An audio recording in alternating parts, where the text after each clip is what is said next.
প্রাক্তন রীতা ভরিকে বুকে টেনে নিয়ে সামাজিক যোগাযোগ মাধ্যমে ছবি পোস্ট করলেন কলকাতার স্বনামধন্য নির্মাতা সৃজিত মুখার্জি। আর এই পোস্টকে কেন্দ্র করে আবারও আলোচনায় সৃজিত মিথিলা। 4 বছর আগে ভালোবেসে বিয়ে করেন সৃজিত মিথিলা। বিয়ের পরই একমাত্র মেয়ে আইরাকে নিয়ে কলকাতায় থাকতে শুরু করেন মিথিলা, কিন্তু সেসব এখন অতীত। শোনা গেছে এখন আর সৃজিতের সঙ্গে এক ছাদের নিচে থাকেন না মিথিলা, এমনকি কলকাতায়ও খুব একটা যান না তিনি। এর ফলেই সৃজিত মিথিলার দাম্পত্য নিয়ে সৃষ্টি হয়েছে নানা গুঞ্জন। শোনা যায় তাদের নিয়ে বিচ্ছেদ চর্চাও, যদিও এ বিষয়গুলোকে শুধু গুঞ্জন বলেই উড়িয়েছেন তারা। কিন্তু সৃজিতের সাম্প্রতিক এক ইনস্টাগ্রাম পোস্ট ইঙ্গিত দিল অনেক কিছুর।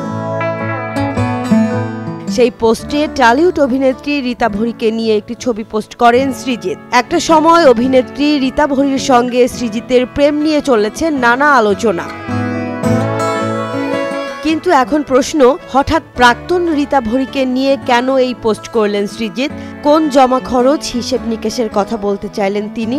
বিষয়টি নিয়ে ধোঁয়াশার মধ্যে আছেন তাদের অনুরাগীরা, যদিও কারণ স্পষ্ট নয়।